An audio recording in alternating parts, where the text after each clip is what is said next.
So good morning, everyone, and welcome to Applications and Implications of AI in Academic Libraries. This is a fall tech forum that's sponsored by the ACRL and the Technology and University Libraries Committee, which is part of the University Libraries section. And my name is Afra Boleski, and I'll be the coordinator and moderator for today's forum. So we have two speakers today, and I'll be introducing both briefly in order of the presentations. First presenting is Amanda Wheatley. Amanda is a liaison librarian for management, business, and entrepreneurship at McGill University. Her research interests include gamification, artificial intelligence, and emerging technologies. Amanda is currently involved in a research project on the intersection of artificial intelligence and user services in academic libraries.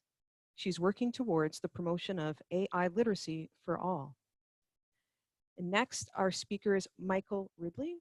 Michael is librarian emeritus at the University of Guelph and also a PhD candidate in the Faculty of Information and Media Studies at Western University. There, he is researching machine information behavior and algorithmic literacy.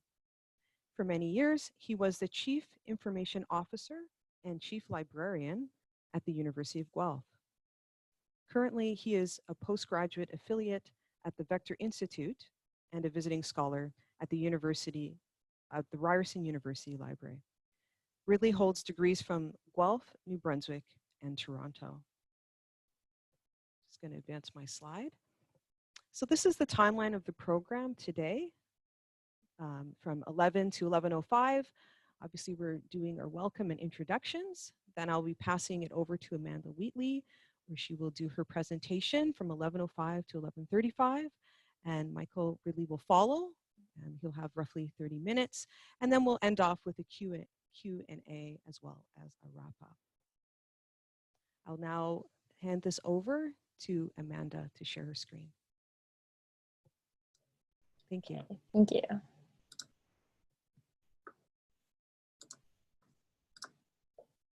All right, so I hope everyone can see that.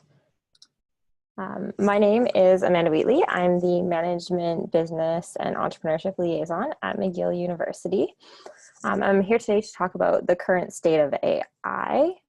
A few of the topics I'm going to explore, a little bit of a background on what can be considered AI, the library project that I've been working on with my research partner, Sandy Hervieux. We're going to talk about some of the librarian perceptions of AI that we did in a survey this past summer, and then look at the larger state of AI in academic libraries through our environmental scan. So what is AI? If we start with a basic dictionary definition, AI is the capacity of computers or other machines to exhibit or simulate intelligent behavior. This definition, while correct, is also a little bit problematic because it's very hard to interpret what then falls into the umbrella of AI. And it has been kind of misconstrued with popular science fiction. We have examples like HAL 9000 from 2001: A Space Odyssey. We've got The Matrix, so simulated AI. We've got The Terminator, so kind of in the similar vein to HAL, we have this like very problematic, evil, robotic AI that is kind of coming to take things over. And then of course Disney tried to, make it a little bit more cheerful with WALL-E. And so all of this kind of robotics, like extreme simulation element has, I think, skewed our view of what AI can be. And we need to think about this a little bit more critically. So if we unpack AI, as of right now, there is no official agreed upon definition for AI. If you look at the literature, there's a lot of contention between what applications go into AI, what those outputs mean, and whether or not they're classified as that. And as technology progresses, we continue to develop new outputs that may or may not fall into the category of AI. We're just developing too rapidly to really pin down these concepts. And so if AI alludes to complex and intelligent thought processes in computers, what do we call the actual outputs from using AI technology? So looking here at our AI umbrella, we kind of consider artificial intelligence at maybe as the top of the chain. And then from there, we can see things like machine learning, natural language processing, expert systems, speech, vision recognition, planning, and robotics as being these different branches, these methods and outputs of AI. And then within there, you have even more branches of outputs and methods for each of one of those different things. So you might have people who insist that like natural language processing is different from AI, or that we're supposed to just call it natural language processing and remove the AI element. And AI is kind of just bits and pieces in each of these things. So it can be really difficult to pin down a definition. So if you still don't understand, that's okay, because AI is not a simple yes or no answer. An output may have many components of artificial intelligence that help power its technology, and that doesn't mean we call it AI. So we really need to look at this hierarchy to figure out how we classify different types of technology and then see where they fit in the umbrella. Like an app might have, you know, a dash of AI here, a quarter cup of AI in this one. Something might have, you know, 5 cups of AI. So we consider that as being like very artificial intelligence driven. And so there's some things that people say, no, this is not AI because it's just not enough. But because the definition is so broad, we really can't say with any certainty. Sorry there. So some of the famous examples of artificial intelligence include things like self-driving cars. You know, those are pretty obvious. Virtual assistants like Siri and Alexa. We have things like augmented emotional intelligence. So Cogito is a company that provides software to improve call center phone service. So if you've ever talked to like a call bot on the phone, what they do is they essentially allow that technology to detect the behavior that you're presenting on the call and then augment the machine to then provide better service for you. So it's very terrifying, sorry. Augmented emotional intelligence gets me quite a lot. And then of course, predictive technology, which is probably the one I think people would be most familiar with. So you can think of this like Netflix's algorithm that parses through mass data sets to find you recommendations. Very important to note though, that machine learning allows technology to consume mass amounts of data to find answers to questions. The AI element allows that technology to grow and improve upon its responses. So machine learning can exist without AI. And that's where things get really confusing, especially looking at that predictive technology from Netflix, for example. So machine learning could be an algorithm that goes in and takes a look at, okay, so you watched X, Y, and Z movies, so now we are going to recommend you A, B, and C. The AI element is what allows that predictive technology to grow and say, okay, well, actually, maybe you only watched half of this movie, or you've watched The Office like 5 times in 2 years, so we're going to recommend these different things to you, and it grows, it improves. It's not just one data set that the algorithm's running through over and over again. And I think we're having a really hard time understanding what is machine learning and what is machine learning with AI. So this is kind of where my larger project with Sandy comes in. So we've branded ourselves a little website here called The Library. So it's Sandy, Everett, and myself. We're liaison librarians at McGill University for management business, and then Sandy is political science, philosophy, and religious studies, which is really funny because we went to an artificial intelligence conference for information professionals this summer, and while they weren't surprised to see librarians there, they were surprised to see subject librarians. They've met with like a lot of people from collections and technical services, people in scholarly communications and research support. So seeing people from the subject or liaison perspective was quite different. And so I kind of just want to reinforce for anyone who's watching this and maybe doesn't think that they have an understanding of AI, or they're not sure that it falls within, their scope of responsibilities. I think it falls within everybody's scope of responsibilities. I mean, I'm a management and business librarian, and I, have been picking this up over the last few years and learning it. So if we can do this, I think anyone can. And that's important because we need to start talking to our users about it. And so we need to start learning about it. If you want to learn more about our project, we do have a website. You can check out the book, the blog, the projects that we're doing. It's sort of just a portfolio of everything that's been happening as we kind of work towards a larger definition here of AI. So we have this living definition that we've been working with, and that's that artificial intelligence can be simply explained as the development of machines to accomplish tasks and reproduce thought processes that are normally only seen in humans, and that the simulation of intelligence behavior is unique from other automations as it requires the computer to use human reasoning or thinking to perform tasks. Now, the reason this needs to be living is because, as I mentioned before, there's so much going on, there's so much being developed so rapidly that our understanding of AI shifts quite frequently. And so things that we might want to look at in our definition as we go on and try to expand that, especially that human reasoning component, which might just be this big pipe dream that we're not actually there yet. We're just thinking that that's what AI should be. So our larger research plan consists of 6 phases. We recently wrapped up the environment scan phase, which I'm going to focus on more heavily in the in the thing. Oh, someone's asking if I can provide a link to the website. Yeah, I will provide links to everything as soon as I'm finished. So after the environmental scan, we then put out a survey of library perceptions, which I will talk about next.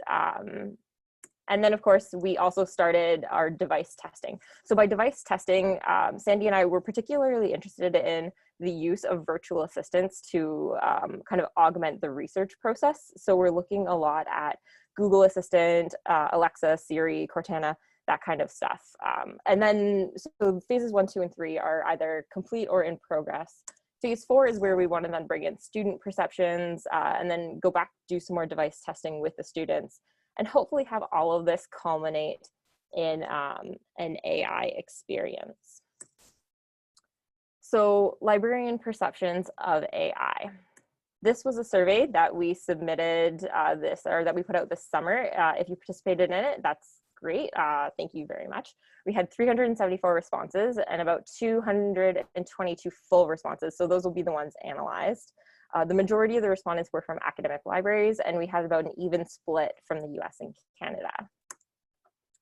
So in terms of library types, we had originally hoped to cover more than just academic. We wanted to look at public and special. But as you can see here, we had about 75% academic response, and we just did not have a statistical or a viable sample for statistical analysis for the public libraries and special as well. So further analysis of the survey will aim primarily at academic responses, but for today, I'm kind of looking at everyone holistically. So we had asked people whether or not they used artificial intelligence, and then we had also asked them about their use of virtual assistants, because that was important to us in our larger virtual assistant project. What I thought was interesting was that about 27 respondents said no to using AI, and about 33% were not sure, which kind of reinforced this idea that we might not have a good understanding of what defines AI, and how do we come up with a better understanding of those definitions and what technology falls in there. We had asked in the survey that the participants describe their understanding. This is where maybe we potentially lost some of those incomplete versus complete responses. But through that, it was really interesting because we were able to see where people were coming from when they answered these questions. And so some people thought, you know, they had a very technical view of AI, so they weren't quite sure what applications kind of fit into that.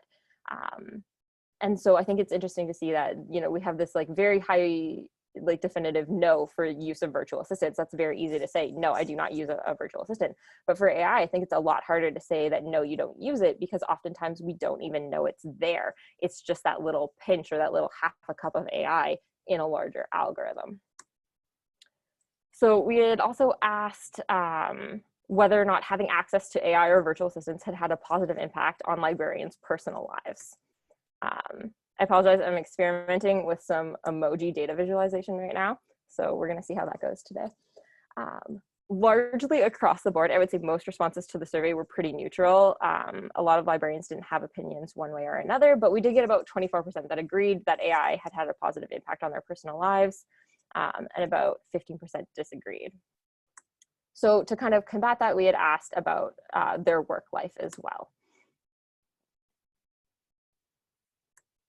So here again, we see that fairly standard neutral example of 45%, and then about 11% combined for a positive experience and only about 8% for a negative combined. And then we actually grew here. 36% said that AI, a positive impact of AI was not applicable to their work. So that was interesting to us, kind of feeding into the larger outputs that we're going to see. We'd asked if libraries owned any AI technology or virtual assistant devices. So almost half said that no, their library did not own any of this technology, but around 15% thought that they did, and 38% were unsure. One of the survey comments actually opened up a larger discussion that we need to have about how we define ownership versus a license. Because if we subscribe to databases like EBSCO and Elsevier, all that kind of stuff that use AI within their algorithm, do we consider that as the library owning AI technology, or is that just something, you know, we're borrowing for the time being? And so this continues our theme of not knowing what qualifies as AI. And we asked whether AI had the potential to improve your library. And so this was neat, because I think we had almost like 40% of people were either very likely or likely to feel that AI had the potential to improve the library. That neutral number shrunk the most that it had, I think, throughout most of the survey. And then a small, around 30% thought that it was unlikely or very unlikely. But this led to a significant portion of respondents believing that AI could improve the library, which means we should probably see an increase in project output. And we'll get to that in a little bit. But first, I want to take a look at whether or not patrons were interested in using AI. So 50% remain neutral here, but around 13% disagreed. They thought that their patrons were not interested in using AI.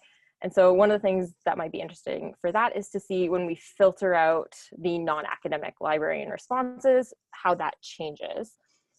But almost 30% of librarians agree that their patrons are interested in using AI. And then if there's such a large interest, then what are we doing to help provide content? Because 30% is not an insignificant number.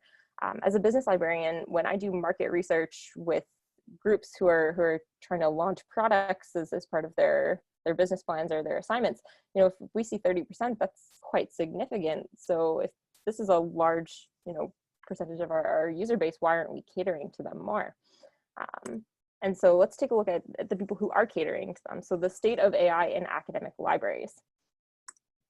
So the environmental scan was done by Sandy and myself this past summer. And in the spring, we evaluated 27 research-intensive universities in the US and Canada. We looked at the U15 in Canada, and then we looked at the Times top 10 for higher education in the US.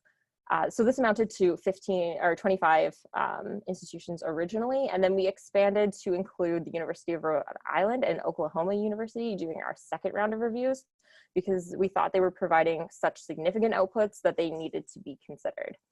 And so our methodology here was that we took a look at different libraries to search for words like artificial intelligence, machine learning, deep learning, AI hubs, and we targeted strategic plans, their topic and research guides. We looked as much as we could at past, present, and future programming. We tried to pinpoint any partnerships that had been arranged. And then, of course, we also took a look at the larger university presence for AI to see what the university was doing apart from the library.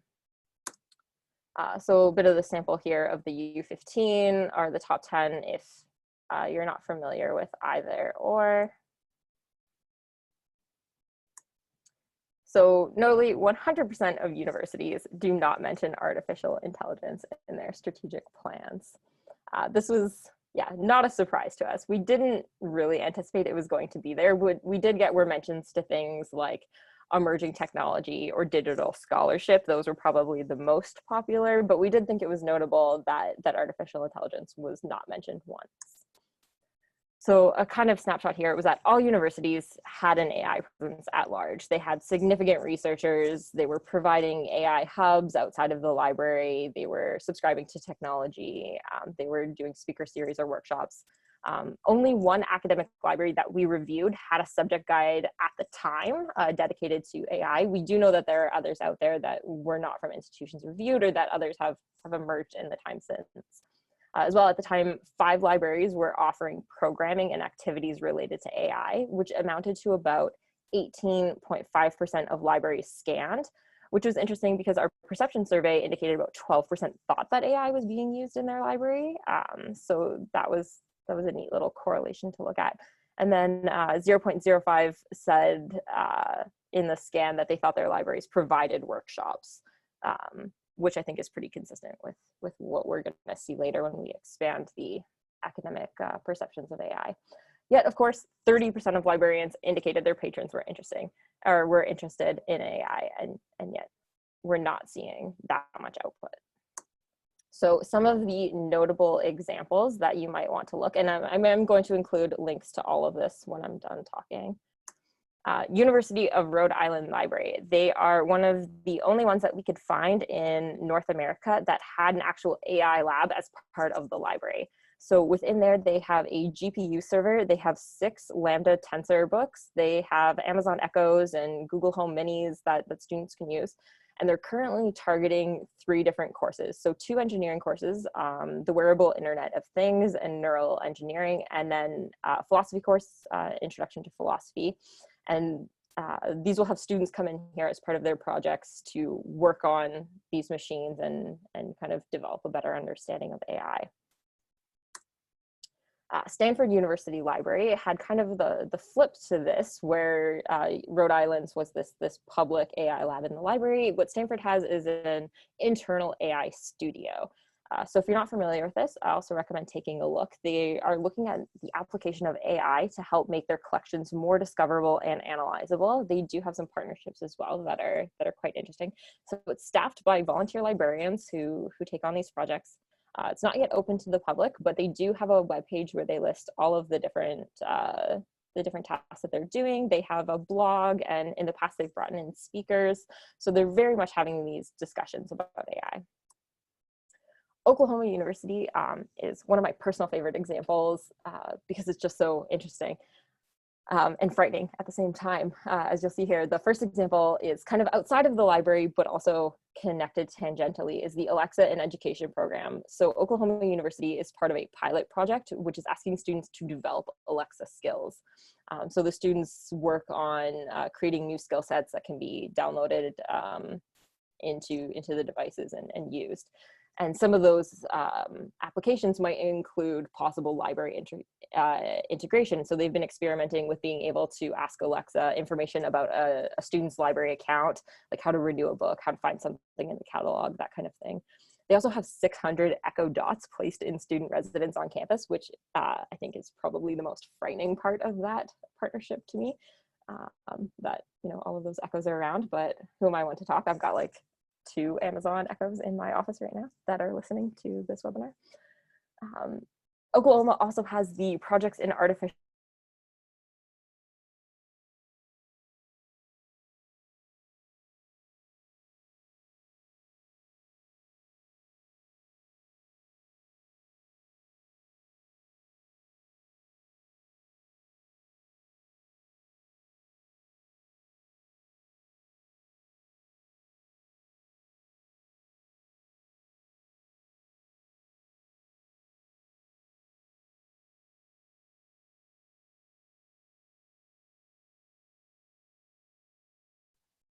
Yes, hi everyone. I've also noted that we've just lost Amanda's sound, so hopefully we can get her back.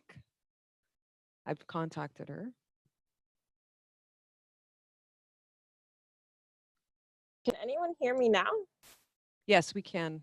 Okay, awesome. Yeah. I apologize for that. My computer just completely shut down Zoom. Okay, so I think we're back in action now. My apologies. I believe I was talking about PAIR when I last left off. So PAIR is the project in artificial intelligence registry. So like I said, if you do have an AI project that you're working on in your library, I definitely recommend registering it here. It's kind of just a way that we can all see what's going on. It's something Sandy and I are looking into as well. I think it's a really neat initiative. And if you go to the Oklahoma University Library site, you'll also notice that there is a proactive virtual assistant chatbot that that they're running as well. I think it's called Busy. So they're doing so many different things. It's really neat. So I'll send those links for people to take a look at as well. So this example here, the University of Toronto Libraries, it wasn't originally included in our environmental scan. Unfortunately, we did not see the promotion for the event until right after we had submitted our manuscript. So we just missed our scan by like a hair, but it's really neat and I wanted to include it today. So it's the 99 AI challenge, and what they're doing is a bit of a pilot program. They have 99 students, staff, and faculty and community members as well. They're doing a year-long challenge to develop their better understandings of AI. It's split into about 2 phases. So the first phase, I think they did this like MOOC for elements of AI. And then in the second phase, they're doing more like in-person seminars and discussions to go over these themes a little bit more in depth. And so it's a really neat program. And I would like to see something like this replicated in other libraries, even McGill, if I can get that running. I think it's really cool. So this is kind of a broad state of things that are happening. There's definitely a lot more out there. And so if you want to read the environmental scan, feel free, but I've pretty much touched on the ones that are included. So I guess what I want to talk about is what comes next. So a little sneak peek at some of the device testing that we've been doing. So during this past summer, we looked at Google Assistant and Siri to see if they could answer reference questions. Since then, we've also brought in Alexa, but we didn't have access to that at the time. We reviewed our answers for relevance, accuracy, authority of sources, and then whether or not we as liaison librarians would recommend similar sources to our patrons. So a little breakdown of how Siri and Google kind of based in this, and Google far outperforms Siri in almost all regards of this testing. There were very few questions where Siri came out on top. So a little example of that, something we would ask would be like, hey Siri, how do I cite an article in APA? And some of the answers we got were from like EasyBib or BibMe. And so they were just really just top websites that Siri was picking up. And oh wow, Siri is actually recording everything I'm saying right now because I had said, say, hey Siri. So there's a fun example of, active AI. It'd be interesting to see what she comes up nowadays. So the idea though that I mentioned earlier in terms of like machine learning versus like an AI implication would be that Siri, if it had access to all of these sites on the internet, would just constantly provide what it thought was the best source for APA. Theoretically, what's happening here is that Siri is learning from my preferences and my tastes. So if I tend to look at more scholarly sources, I should see websites that are more scholarly. And this is where we want the students to do more device testing in the future, is to see what kind of information that they're bringing up. In comparison, Google Google kind of blew us away.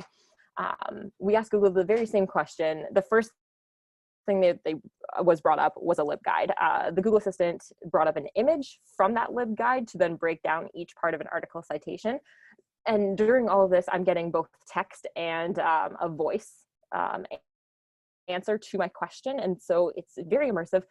It was exciting and terrifying at the same time, especially because, in a pinch, this kind of LibGuide might be a source that I would direct a student to, and the level of comprehension that the assistant went into breaking down each part for me was very interesting, because I think it's a lot more than just asking Google to set reminders or asking Google to find a map or the opening hours for a store. I think there's a lot more capability here that we're not giving these assistants credibility for.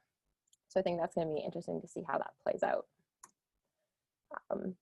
Right now, Sandy and I are working on editing a book called The Rise of AI, Implications and Applications of Artificial Intelligence in Academic Libraries. So this is an ACRL publication. So I feel kind of okay plugging it, since this is like an ACRL sponsored webinar. We recently closed our call for chapters. So we're hoping through this, we're gonna have a lot more outputs for AI in academic libraries to share with people. Some of the emerging themes that we're building around are user services, collections. We're looking at special projects and collaborations and research support.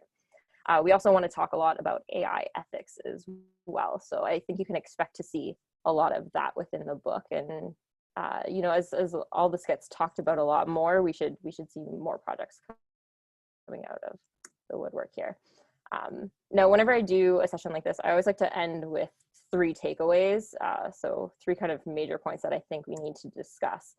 The first is that we need to agree on a working definition of artificial intelligence if we are going to understand its implications as a profession. There's just way too much misunderstanding about what is included in AI, and how do we work with one definition over another. And so before we can start talking to our users, we really need to understand what those definitions are. And then of course, we need to start talking to our users. So we need to develop some digital data AI literacy, whatever we're going to call it, so that we can identify what technologies are making use of AI. This needs to be something that we do, because we can't talk to our patrons about AI if we don't understand it. And I think in the same way that information literacy has become so important, we also need to recognize the potential for AI to impact information literacy frameworks. And then we need to start planning strategically for AI incorporation. AI is not a drop in a technology bucket. AI is the technology bucket. It's not a case where we can just, sit back and wait to see how this trend emerges.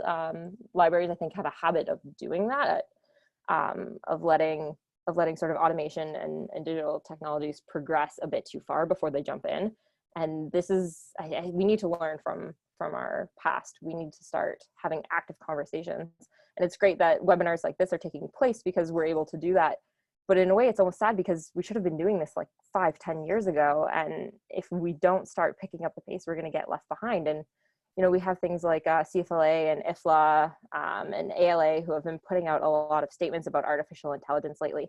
But getting more people involved in the conversation is going to be key. And I think that leads really well into Mike Ridley's presentation next, because he's going to talk about a little more of this, and hopefully it'll get people engaged. So thank you. And I think we're doing questions at the end. So in the meantime, I'll put some links in the chat so people have access to that. And I will pass this over to Mike. Thanks, Amanda. I'm just going to share my screen here. Hopefully everybody can hear me. Hopefully folks can see that. Yeah, we can see that, Michael. Let me know if there's a problem. That'd be great. So yeah, I'm going to take a slightly different take on this. Amanda's really provided an excellent overview of what's going on in AI and academic libraries, some of the major issues, some of the ways we might use it. And she made a very strong case for the centrality of AI in the work that we do in academic libraries. And I would really like to concur with that. I think that AI and machine learning, which is probably what I'll talk a little bit more about, is really actually a core aspect now of what academic librarianship is doing and what we need to think about in academic libraries. So it's not an add-on, it's not an afterthought. This is maybe the most important innovation, I guess, in information science in many, many years. And it really does behoove us to not only understand it, but take advantage of it and see what it can do for us in lots of different applications in libraries. I'm going to take a little bit of a dive into a particular rabbit hole that I think is important. And we'll talk about this idea of explainable artificial intelligence, or explainable AI. So I'll talk about what it is, because it's a very hot concept right now in machine learning, and why it's important for academic libraries, why it's something that we really need to pay attention to. But I want to set it up a little bit with some background. So we'll kind of just go through a few things at first and see where we can go with that. Oops, why are we not changing screens? Oops, there we go. Perfect. Okay, so let's just start with an observation you may have seen from Sofia Noble for a while. And it's this really important observation that artificial intelligence will become a major human rights issue in the 21st century. So this is not a minor technology. It's really something that has broad interest and broad implications. Her work has, and her work here has really highlighted the issue that human rights are really a two-sided thing. It's about protecting things, but it's also about prohibiting something. And so we really need to think about AI in terms of what we want to further, what we want to promote, and there are many things there, but also what are the issues there, what are the problems that are there that we need to mitigate or in fact prohibit in some fashion. And her book goes through some really extraordinary examples of how this plays out, particularly within the search environment. If you haven't had a chance to look at her book, I highly, highly recommend it. And that really leads to another observation from David Lankes about what he refers to as the new digital divide. That as we move into this technology, as we start using algorithms and AI in different contexts, his concern is that we end up with a class of people who can use those algorithms and a class of people who are used by those algorithms. And it's that debate around understanding things at the level of a literacy that I think is important. If we think about algorithmic literacy or frankly any literacy, it's always about techniques and skills and understanding that allow you to consume something, but also allow you to create something. So reading and writing is a good example of that kind of two-sided aspect of literacy. It's the same thing that happens with an AI and with algorithms. We certainly want to understand how we use them in some way, how they affect us in things that we're experiencing, searches or whatever that might be. But I think there's also an important argument that we need to take this technology and actually apply it ourselves. We need to create things to enable it in some fashion and to take advantage of it. So algorithmic literacy is something I'm very interested in, and I think it really means we have to be much more active in this domain. So I'm going to talk probably more about machine learning as a topic as opposed to AI. And Amanda's absolutely right. The notion of the definition of AI and what it is and what it isn't is just so slippery that it becomes almost meaningless after a while. But machine learning is something very specific, and it is probably the example of the kind of AI applications or AI technologies that are most prominent these days. And it's things like supervised learning and reinforcement learning and a number of these deep learning technologies you may or may not have heard about. But at the heart of this, I guess it's important to sort of ask right now, why do we care? Why is this something that's important? And why do we need explainable AI as a concept? And I guess there's a couple of reasons. First of all, as Amanda mentioned earlier, this is very ubiquitous technology. It's everywhere. Almost everything you do these days online is powered by, has influenced by some sort of machine learning or AI technique. So it's a very much a part of our everyday lives. And as a result, it's important to understand what it's doing and how it's doing it. It's also very powerful. We see really amazing developments in all kinds of machine learning in terms of addressing serious problems and looking at application areas we haven't been able to crack before. There are really numerous examples of where applying this technology has made a profound difference. So it's powerful, it's important. It's also opaque. We honestly, in many cases, don't know how it's doing what it's doing. It's that proverbial black box. Data goes in, predictions come out, and we're not really sure how it made that choice, how it made that prediction or that recommendation. And it's that black box problem, which in many ways is at the heart of the concept of explainable AI. How do we understand something? How do we know what's going on? And are we comfortable with that? Do we trust it? Another aspect, of course, is that it's invisible. It's not obvious, as Amanda mentioned, when you're actually interacting with something that is the result of machine learning or is an AI in some fashion. It's often buried inside something. It's a component, not an overt thing. And that makes it kind of hard to think about because we don't have that sort of tactile engagement with the technology. It's a little more slippery. It's a little more diffuse. But probably the most important reason why we care about this and we should be investigating it in more detail and using it in more detail is that it's consequential. It has a profound effect on our lives. It makes decisions for us. It makes recommendations for us that are significant in terms of what we do and what we can't do, what's provided to us and what we don't see. So that consequential nature of it in everyday life really means that it's something that we've got to understand better and interact better with. So having said all that and having outlined some of the concerns and some of the problems and some of the opportunities, I think this is an important observation. It's not that we're going to stop delegating cognitive tasks to AI or machine learning. It's too powerful for us to ignore it. But what we shouldn't be doing is distancing ourselves, or as the quote says, not knowing about the nature and the precise mechanisms of that delegation.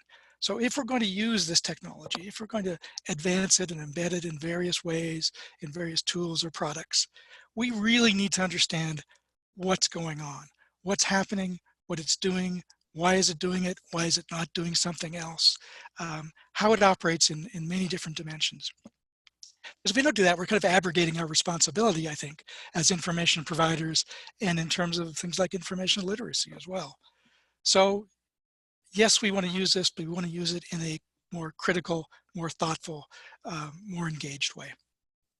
So XAI, explainable AI, really tries to answer two kind of general questions at a number of different levels. One of those questions simply is, what kind of explanation do people want? What do we need to know in order to understand what's going on with an artificial intelligence, or to be able to trust that? So what matters to us? Sometimes we need to know a lot, sometimes we only need to know a little, but that's a human question. What do we want? The technical question is equally complex in lots of ways. What can AI do as part of an explanation? How can it provide such an explanation? And given the black box nature of AI in most of its current forms, that's a real issue. We may not, it may not be able to articulate an explanation. It may not actually know, or able to say at least, how those things happened in a way that we will understand it. So really, if you think of it this way, there's sort of two agents in this model. The human agent in terms of understanding and trust, and the AI agent in terms of doing this work, but finding ways to be able to make it transparent, make it interpretable in a way that we will then understand it. So we just take a step back for a minute. There is a bit of a prehistory here about where some of the interest in XAI has come from and why it's now a very hot button issue within the machine learning area. The EU General Data Protection Regulation, the GDPR, which came into effect last May, I guess, is a really overarching piece of legislation around data security, data rights in the EU. But it has within it a really interesting subsection that is generally referred to as the right to explanation. And the concept in this EU regulation is that if an algorithm makes a decision about you, something in a various different contexts, you have a right for an explanation of how that decision was made. You have a right to know how the machine, the algorithm, came up with that answer, came up with that recommendation, whatever context it might be in. So the EU is really pushing this, and it's part of a long tradition they've had on trying to make privacy issues and data issues much more active and, in their cases, appropriate for their citizens. What's, of course, interesting here is the regulation says there's a right for explanation. The technology says, hey, this is a black box. We can't actually do that. So there's a tension right now between the need to do this, the regulation, in fact, to do this, and the ability of the technology to actually accomplish that explanation in some sort of reasonable way.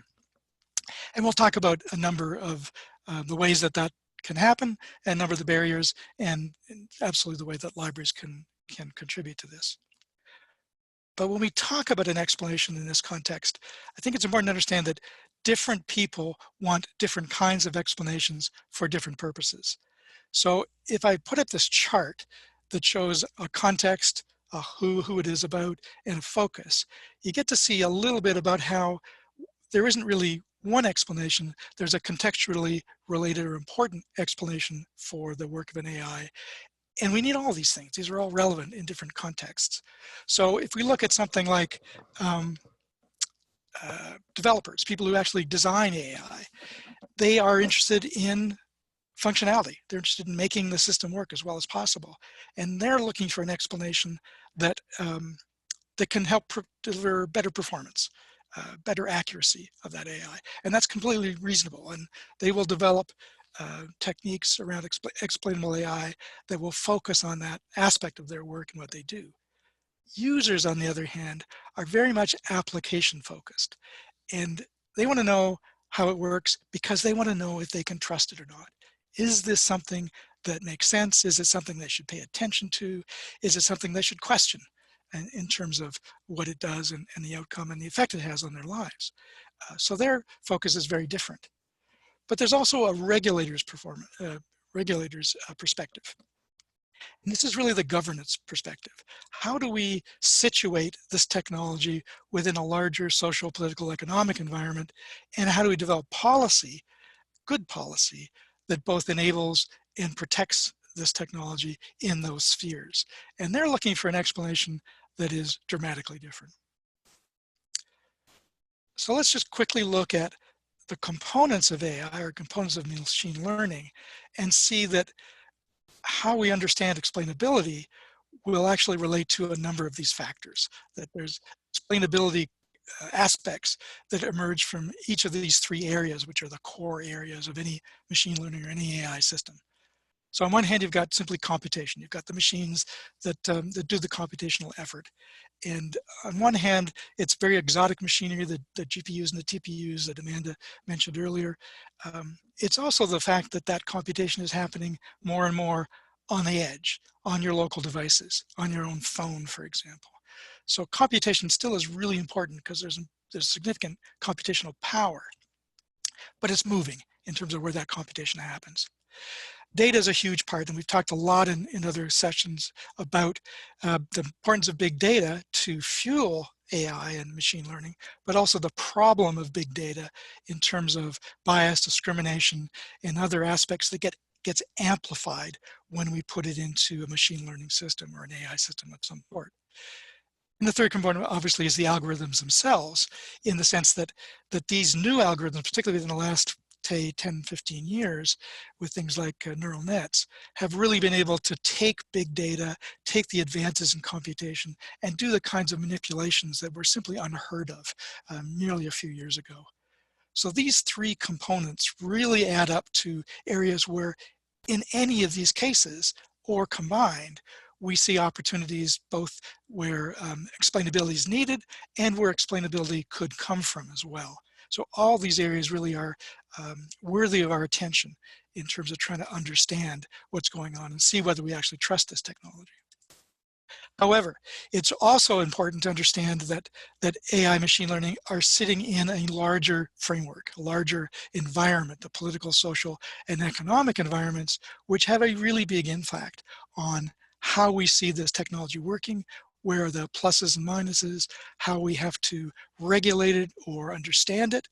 And each of these spheres, if you will, have very different understandings and I guess incentives on how explainability should be enabled and for what reasons. So let's get back to the black box. So the black box problem is we don't know what's going on when these systems take in that data. We just see the outcome, the output, in terms of a recommendation or a prediction. So somehow we want to dig into this in a way that makes it more visible, more understandable, and engenders that trust that I talked about. There are three general areas where these explanations can come from: proofs, validations, and authorizations. Some of these are very technical pieces that are used by designers, in some cases by regulators. Some of them are things that individual users will want to see in order to validate the results. And sometimes they're more policy-based, that really need to change a larger structure, a larger environment to ensure that these tools are being used in ways which are socially acceptable or socially beneficial in some fashion. Well, let's look at a couple from each of these categories as much as we can. Proofs are really the gold standard, I guess, for this sort of thing, in the sense that they try to track the logic of a system and the causality of a system, that one thing causes another. So these are really those mathematical proofs that can say, yes, this is exactly what's happening. The problem, of course, is that many of the AI systems we have now aren't really logic-based, don't really exhibit the kind of causality that we get in classical proofs. So it really is hard to apply this to anything but a very small subset of AI that, frankly, we don't see that often. The things like expert systems and things like linear regression and some of the more mathematically based systems. Proofs are important, but also not as widely useful as you might want. Validations are a different category of XAI, and this is one where there are a number of different possibilities, some very specific to the technology, some much more general. And it's here where we're looking for, to look at the accuracy of the system, to be able to validate that what it did is appropriate and hence trustworthy. So for example, the one I underlined in this slide is feature audit. And this is a technique which allows you to manipulate the different components of an AI to essentially turn some off and leave some on and watch the results that happen as a result of that. Feature audit allows us to zero in on the things that made the most difference in the decision, in the recommendation, in the prediction. And when we do this, it's quite often the case that clusters of features, clusters of data, if you will, have a more profound effect than others. And when we can isolate those, we can say, yeah, this is what I was paying attention to. This is why it did what it did. We can't always, however, get close to the systems in that way. As users, often this is something that designers have an opportunity to use, but increasingly systems are providing that functionality to individual users, end users, and they get to, in a sense, interrogate and discriminate with the system in a useful way. But other things are a little bit different. Approximations is a tool we've used a lot to take a very, very complicated AI model and reduce it to a more simple model that actually explains it, even if it's not explaining it in complete accuracy and complete detail. It's an approximation, it's an example. And the example allows us to say, yeah, that's sort of how it works. That's enough for me to understand that I will trust it, understand, maybe to accept the outcome, even if I don't really know what's going on under the hood exactly. I don't exactly know what the concepts being manipulated are. Authorizations move us into that policy area, which is quite a bit different. And this is really the overview that we need in terms of regulation, standards, codes of practice that allow us to, again, trust, and again, to reveal and be transparent, but doing it using different kinds of tool sets, more strategies and policy, as I say, rather than technical manipulation of the data. So one we're seeing a lot of right now is a series of voluntary codes and standards from various societies and various development groups that say, we want this kind of AI. We want this kind of AI for good. We want it to work a certain way. And one of those aspects is to make sure these systems are interpretable, transparent, and explainable in some fashion. So the design elements now are promoting explainability. That probably isn't going to go far enough. Voluntary codes are often very difficult and often not very successful. We've seen that in lots of other domains. So really, we're now moving into the area of legislation and regulation, where governments, agencies will demand certain things of products that users have to, users will interact with, and that will allow them to build in, bake in explainability as a component of their system.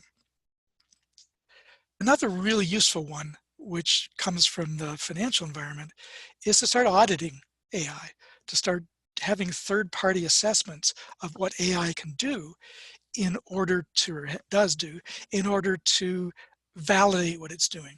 And auditing as a technique is kind of important because a lot of these black boxes are opaque, but they're also opaque because people are protecting their intellectual property. And we'll see that a lot in tools that we use in academic libraries, that we won't be able to look under the hood because we're not allowed to look under the hood. And in that case, some sort of third-party confidential audit, just like we do with financial transactions, financial systems, will be a way of allowing a confidential third party to validate that system against some sort of accepted standards that designers and companies will be utilizing in some way. So audit actually is kind of effective, and audit may be something that we can move to in an important way. So what does all this mean in terms of specifically libraries? I'm very fond of Chris Borg's post of a number of years ago now about what happens to libraries and librarians when machines can read all the books, because it sets up a challenge for us to think very differently about AI algorithms and how they affect us.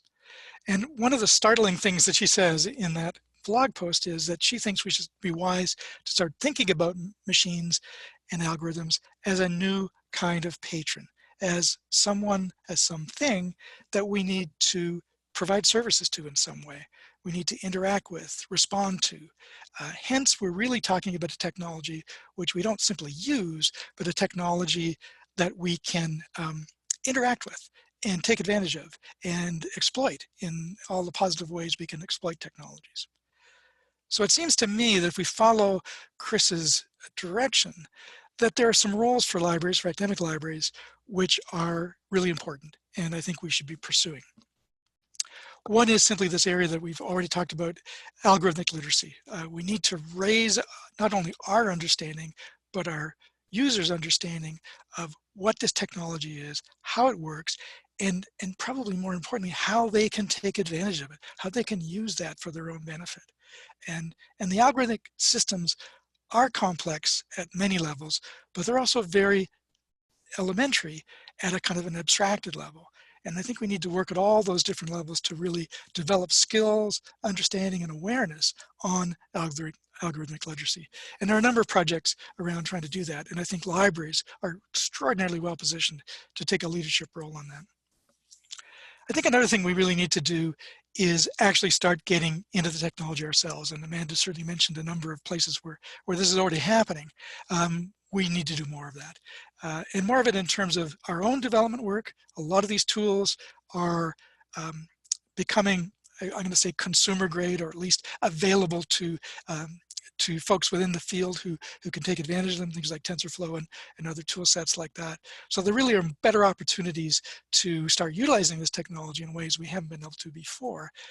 I also think we need to engage with our corporate partners on working with them when they develop these tools. We don't want to simply be the recipient of some of these tools. We would like to bake in some of those values that we have around concepts around information literacy and the value systems we have. We want those things baked into the tools that our corporate partners and providers are developing now, or are in fact releasing now.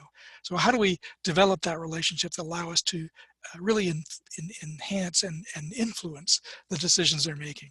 So this means getting into the front of this technology, using it, learning about it, and influencing it in some way.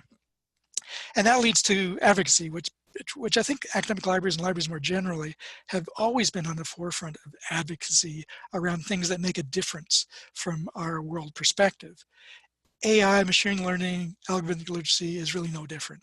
There are huge regulatory, legislative, legal issues, access issues around data that are critical to an objective and effective use of this technology in the wider socio-political sphere. We need to be a voice in that debate. We need to be active in that realm in order to, again, influence and develop this work, these tools, in ways that make sense for us and make sense for our user community. So we've done this well in other contexts. We could do it well again in the context of machine learning and AI. Let me switch from some sort of larger issues around explainability as a priority to look at a case study, if you will, of where this is happening and maybe why it's more important. So something a bit more concrete. There's a wonderful book out published by Springer Nature recently on the exciting topic of lithium-ion batteries, something I know that you're all probably concerned about. And we should be actually concerned about it because these batteries are actually in a lot of our technology and aren't exactly neutral. But this technology has really expanded in the last 15 or so years. It's really critical to a lot of the tools we use, a lot of devices we use. But Nature wanted to do something different. They wanted to see how they could use current machine learning, natural language processing technologies to have an AI create a book. So this is a completely AI written, developed monograph, scholarly monograph on the current nature of lithium-ion battery research. And it's a tremendous product because Springer has done a great job of doing this in very much in the public. It's an open source book. It's got a tremendous introduction where they explain what they did, what they didn't do, what worked and what didn't work, and they really step you through the various processes that they went through to actually develop this book. It is an analysis of research. It took, I think it was something like 150 articles in this research area. Published, these articles happen to be published all in Nature, Springer Nature journals of one sort or another. And then it went through a series of steps to end up processing a book and publishing it. So it did some really interesting linguistic and semantic normalizations of the data, where you have to process the text, put it into vectors. Vectors are what machine learning uses to be able to analyze linguistic content, semantic content. And vectorization is a good example of where, as we understand this technology, there are pluses and minuses. There are things that vectorization of content works really well, in other cases where it doesn't work so well. So the understanding of how this processing of documents actually is an important step in explainability is pretty critical. But then we started applying some other data around clustering, and there's lots of clustering algorithms in use with machine learning, and that clusters the data into, in this case, chapters, core chapters about batteries, and based on that content similarity, which again is based on analyzing those vectors in machine learning algorithms. It then actually starts to produce sentences, paragraphs, and whole structures, whole chapters that actually describe the content of the articles or the journal articles, what's core about them, and it provides these summaries, introductions. So it's actually writing the book as well, using again some natural language processing techniques, which have become very common. When you read the book, it clunks a little in terms of some of the way the language is constructed, but it's surprisingly readable, and it's surprisingly effective at clustering the core research, explaining those core research, and linking to other articles that someone may want to follow. So this is an example of an AI-written scholarly monograph that covers a very active area of research. There's something like 50,000 articles written about these batteries in the last 3 or 4 years. This is a book that actually documents it and leads you from one area to another in an extremely effective way. So Nature's done us a really good job of allowing us to see a particular dynamic which is going to occur, AI-generated academic work, but do it in a very visible way that we can then interrogate it, see how it works, see where the pluses and minuses are, see how it can explain what it's done, the strengths and weaknesses of those approaches, and as a result, allow us to decide whether we think this is really a worthwhile scholarly effort or not, or even more importantly, if we're going to do this in other areas, and I would suggest we're almost certainly going to do this in other disciplines and other domains, how we can do it in a way that is better in some fashion. If you haven't had a chance to look at this book, I highly recommend it. You may not be interested in batteries, but you certainly will be interested in how this, this product was developed and the kind of decisions that were made along the way. If you're interested in more about explainable AI, something that, as I say, I think is incredibly important in terms of how we work in academic libraries, I might point you to something I wrote for ARL this year, available online. It goes into a little bit more detail about these technologies, but also I think some of the ways that academic libraries can contribute in some fashion. So hopefully that will be useful to you as well. And with that, I think I'll conclude. And I think we're going to have some questions and answers. So let me stop sharing that. There we go. Thank you both, Amanda and Michael, for your thought-provoking presentations. If I can just speak to most of us, or if not all of us, it was a lot to think about, and I'm sure a lot that we want to go back to our respective libraries to have further discussion. So it is time now for the question and answer period. So please feel free to enter your questions in the chat box. I have been taking note of a few that have come in during the presentations. So Michael, if you don't mind, I'm just gonna mention a few to Amanda. If we can maybe just start with that. Okay, so the first one, Amanda, is what was the name of the AI conference that you attended? Oh, yeah, that was the NFACE Artificial Intelligence Conference. I can put in a link to that too. It was it was apart from their annual conference. Every summer they do kind of like a themed conference. So this year was NFACE. Perfect, thank you. And then another one, Amanda, this one actually I was thinking about, do you foresee any changes in the university or library strategic plans to start including AI, let's say in the next 5 years or so? Do you see a shift? I hope that if enough librarians are advocating and there's enough plans up for renewal in the next year or so, that, yeah, I think we need to start seeing a shift. If we don't, then that's a significant problem. But I think it's going to be up to a lot of the librarians to advocate for that shift. Okay, great. And I think there was a question about slides being made available. So I'm not sure how both of you want to deal with that. If you just prefer, the participants to reach out to you with your email address, we could maybe put that in the chat box there for people to reach out to get your slides. I'm not sure what your thoughts are on that. I'm definitely open to sharing my slides. However, everyone decides is the best way. Yeah, I will share those. Yep, agreed. I will do the same. Okay. So would it be easier if you just enter your email addresses in the chat box so people, if they want to, they can reach out to you to get a copy? Just a reminder that in terms of a recording, there will be one made available later this week, but this is just separate if you wanted the actual PowerPoint slides.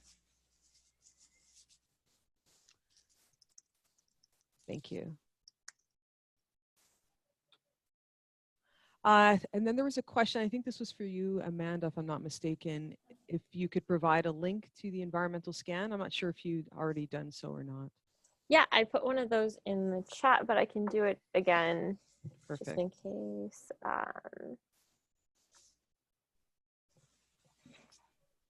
Okay. And Michael, this is a question for you. It's about the programmers. So the question basically is, aren't the programmers the ones obligated to make those explanations as opposed to the software? And to clarify, the developers understand why they created their algorithms and what is the basic expectation that they had about the predictions? So the point about programmers is an interesting one because while programmers put together AI systems or machine learning systems, often they're aggregations of a number of different algorithms, lots of different data that's coming in, and even different computational environments are used. So they're kind of like, maybe the way to think about it is they're kind of composers of things, but what comes out is actually something that's a little bit different as a result. And the issue that we deal with a lot in machine learning is the autonomy of these systems to start evolving their own solutions.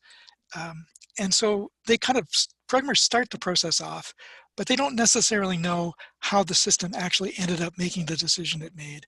These neural nets, these black boxes, are incredibly complex environments with literally high dimensions of data, millions of dimensions of data. So they put those into effect, but they don't necessarily know why it makes the decision they made. It's kind of why, yes, they can certainly say, here's what we think it's going to do, but we need another view of the world that tries to understand it better from the point of view what it actually did do. And that may not be, the programmers may not be the best people to understand that. It may be third parties, it may be other tools that people have available to them to make that decision. And I would also say that an explanation is very contextual. What you may want from an explanation will be very different than what I want, than a customer, than a developer may want. So we really need to create different contextual responses to be able to understand that. Okay. There was another question, I think this is a related question about a comment about it sounding like this should be an ethical question to ask the developers to consider what they're using to understand the biased implications of training sets or of the algorithms. So again, that's for you, Michael. Yeah, I think Amanda and I could have probably gone on for hours about the ethical Okay. implications of AI, because it's enormous, and it happens in many different perspectives. Absolutely, data clearly is one. We know that the data going into these systems has been generated, developed in less than ethical environments or with explicit bias in them. And the question always comes up: where should that bias be identified, and can it be mitigated against? Can we actually train AI to adjust for bias? And that's a tricky piece as well. It suggests to me, in terms of explainability, that add up as a sort of a really important first step. We need systems to be able to recognize that there is bias in either the data or their analysis of that data in the algorithms, and at least make people aware of that, make users aware that this particular recommendation or decision is influenced by data that comes from various sources, which may or may not be reliable. Uh, so we've got to have some higher awareness, I guess. But bias, discrimination, and the ethical issues that go around that, and there are a zillion of them, is an extremely important area. And we didn't talk nearly enough about that. Right. Just another question about if either of you know of any AI developments in academic libraries in China or elsewhere outside of, I guess, North America? Personally, I haven't looked at anything specifically in China, but I've been looking at a few case studies in the UK, in Serbia, Russia, and what was the other one? I think in Germany. So just like a few things that have come up, but not China. Okay. And neither have I, unfortunately. Okay. This is a comment or a question from another participant. I'm kind of getting it halfway here. See here. Even when we use AI and machine learning technologies and methods, it seems that at the British Library, they found data science and digital scholarship were more helpful labels than AI or ML. But what do you think that the AI label adds? I guess the using of the AI label, what would you think? How do you find that helpful? Sorry, I'm not sure I understand the question. I'll repeat it. So this is from Adam. At the British Library, we found data science and digital scholarship were more helpful labels than AI or ML. Right. So do you think that there's something specific or additional that the AI label adds? Yeah, I'll take a crack at this, and Amanda may have a perspective as well. I mean, data science is very different than AI or machine learning. These are distinctly different fields. And I think it's really important to understand that. A lot of data science really is dealing with a lot of the data analytics that we've come to know and moving into AI, but it has a different disciplinary background. We use the understanding of data science to apply it to machine learning and to AI. So I think they're joined, but they're very different. So I would be cautious about not identifying AI and machine learning as a specific area of investigation, and sort of merging it into something which is similar but in some ways quite different. I do hate the AI label, however. It just really has become kind of meaningless. I wish we could start talking more about machine learning particularly, and perhaps even something I'm pretty fond of, which is the idea of machine behavior, which is another direction that I think we should be investigating. I agree with a lot of that. I think it stems back from, especially with data science and digital scholarship, where you can have AI just be a small subset of these different types of technology or these different fields, and so yeah, sometimes it doesn't. To label something data science may exclude part of the AI conversation, but yeah, definitely, I think AI, the term itself, has been quite saturated in the last little bit. That it is more important to talk about the specific outputs of technology. The problem now where we're at is that people don't they can't identify what technology is AI incorporated. And so while the AI label might perhaps seem a little ubiquitous, it could help direct some of these conversations. Okay, thank you. It looks like our time is coming to an end. So I just wanted to thank both of the presenters for an incredible thought-provoking presentation, and as well, if you don't mind sharing your thoughts about today's session, I can include the link in the chat box, and if you'd like to learn more about the TULS committee, you can do so. I assume that for both of you, if there is additional comments that you can, I guess, reach out to both of the presenters. Are both of you okay with that? Yeah, of course. Absolutely. Okay, well, thank you both for your time, and yeah, this closes the forum. Thank you. Thank you. Thanks.